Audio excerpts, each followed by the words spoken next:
后编法，准备配件，取2根80厘米的绳子对折，找东西固定前后。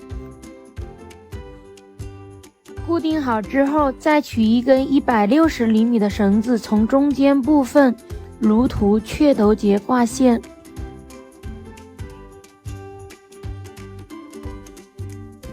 挂好线之后，取下面1根绳子，在右边主绳上从上往下绕1次收紧，再从下往上绕1次收紧，这就是一个完整的雀头结。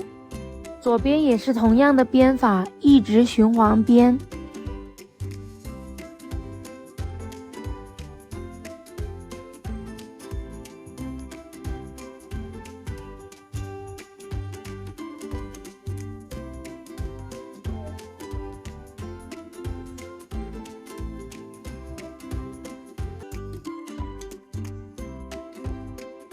这边我编了13组雀头结，再将这个绳子掉个头。另外一边我们也编13组雀头结。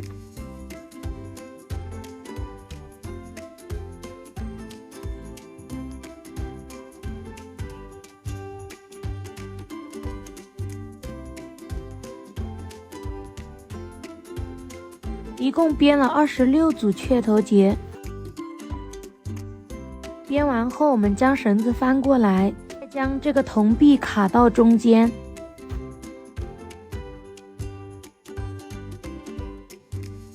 卡完之后，将它固定好，或者用夹子固定也行。取上面2根绳子左右交叉，这里我们编1组斜卷结，仔细看手法哟。编好之后，将这个铜币翻转过来，再将它固定好。这边也是取上面2根绳子做1组斜卷结。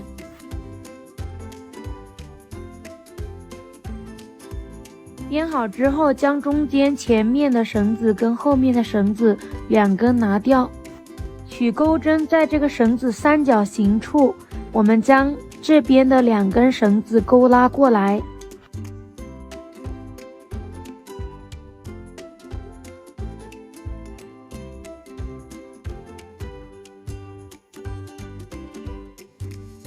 勾过来之后，另外2根绳子也是同样的方法，把它勾拉过来。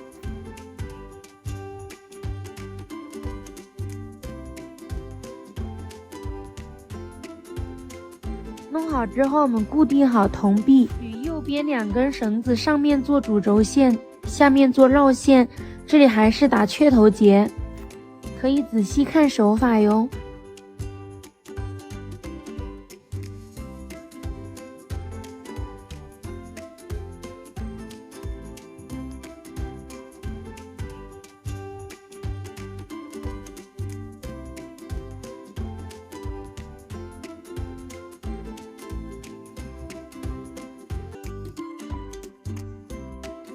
这里呢，我一共打了7组的雀头结，编完后再取左边的绳子如图编法，这里也是同样的编7组的雀头结。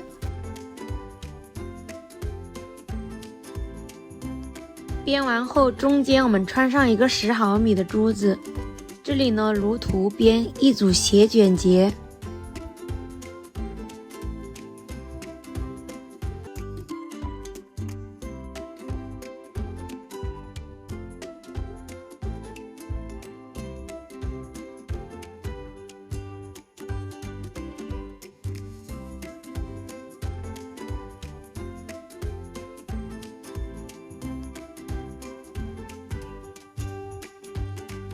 这里还是取左边的绳子当主轴线，其他的2根绳子为绕线，编斜卷结。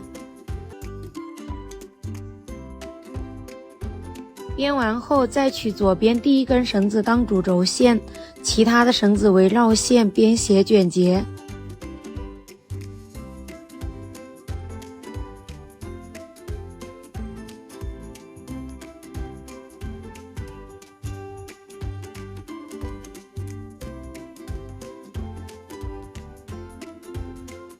在炉图上面的编法再编一组斜卷结。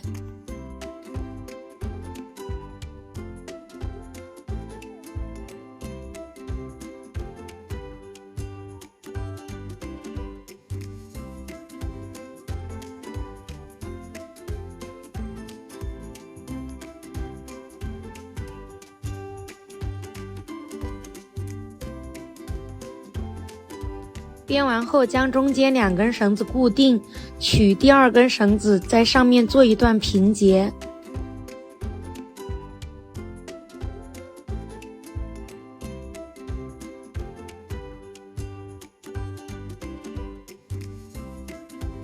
这里大概编2公分左右的长度。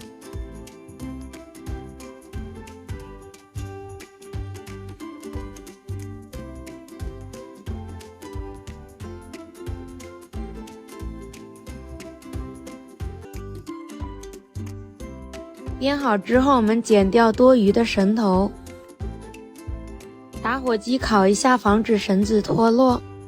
再套上一个钥匙圈，拿左右2个的绳头穿到前面的线圈里面。穿好之后，我们将绳子收紧。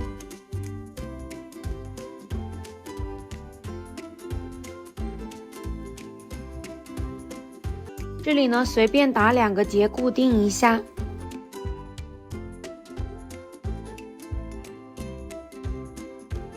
编完之后，剪掉多余线头，打火机烫粘，这个漂亮的葫芦就编好了哟。For more.